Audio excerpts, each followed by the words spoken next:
qu'est-ce que vous utilisez comme produit Axonic chez Locala à Bah, l'heure d'aujourd'hui? Le framework, si j'ai bien compris. le, ouais, le framework et le serveur en version entreprise. Donc ça veut dire que vous avez plusieurs nœuds.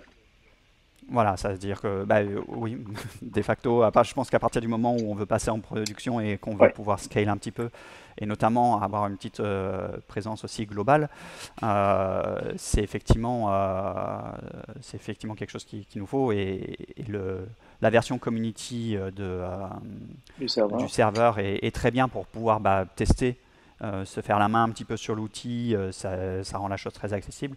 Je pense qu'à partir du moment où on veut aller en production, la version entreprise est Oui, un oui, no-brainer, évidemment, quoi. c'est effectivement. Est-ce que pour toi, le framework, donc si j'ai bien compris, le framework c'est intéressant, tu l'as dit, ça permet de faciliter.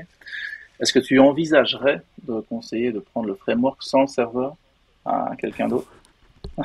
J'aime bien, tu rigoles. non, non, non, pas du tout. Non, non. Le prendre sans le serveur, ça veut dire prendre à sa charge le fait de reproduire le fonctionnel du serveur, Oui, et donc la distribution des événements, la distribution des commandes, des la queries. gestion du système de query, Ouais, enfin tout le système de messaging, le fait de pouvoir gérer plusieurs contextes aussi, hein, parce qu'on a plusieurs applications, donc plusieurs domaines, donc plusieurs contextes. Les contextes, pour tout le monde comprenne ce que c'est l'équivalent de la base de données au sein d'Axon. C'est là-dedans qu'on va stocker euh, les, euh, des événements. les événements. Oui,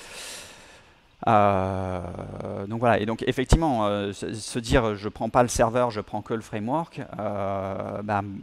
il y a, il y a- il y a- il y a masse de travail pour pouvoir reconstruire un serveur. Et nous, enfin, la raison pour laquelle, encore une fois, on est parti avec Axon Framework et Axon Server, c'est pour se dire, en fait, nous, ce sur quoi on veut se focus, c'est le business. voilà. On Je ne veut pense que pas ça, avoir à c'est gérer la technologie, enfin la technicité autour de ça. Alors, tu as forcément une partie technicité faut comprendre, encore une fois, il faut s'adapter à la chose. Donc il y a quand même une montée en compétence là-dessus, il n'y a pas rien à faire. Mais par contre, il n'y a pas à coder, coder réellement la ouais, c'est technicité, il y a ça. juste à la comprendre au final. Et ça, c'est un gain, c'est un gain inestimable. Donc, on l'a compris, si j'essaie de résumer.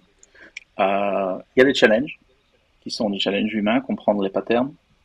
Mhm. Ça, c'est évident. Quand on n'est pas habitué, c'est très compliqué. Il y a le challenge de comprendre le framework parce que après avoir compris les patterns, il faut comprendre aussi comment fonctionne le framework. Est-ce que ça, Mhm. c'était quelque chose de très compliqué?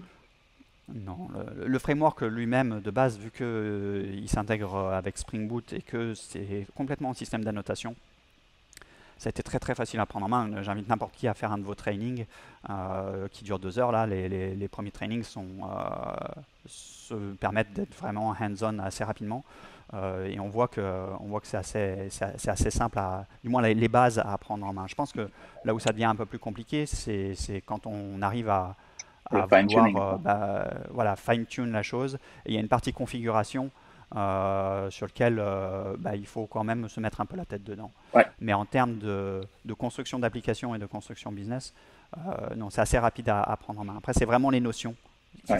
qu'il faut comprendre parce que tu peux faire tout et n'importe quoi aussi, encore une fois, avec ce framework. Ah oui, Tu peux ne pas l'utiliser de la bonne manière et c'est là où bien comprendre les notions, ça devient très important. exact. Et donc, le serveur, là-dedans, t'as vraiment permis de focaliser uniquement sur le business. Parce que il n'y a pas les Ouais. complexités de messaging, pas les complexités de store, de locking, etc. Tout vient du serveur et du framework, enfin, l'ensemble serveur framework. Ouais. Donc c'est Voilà, encore une fois, vraiment, la technologie est là, donc tu n'as voilà, pas vraiment à te poser des questions sur la technologie, tu as juste à comprendre comment tu dois t'interfacer avec et comment tu dois configurer les choses selon ton business case, enfin tes cas.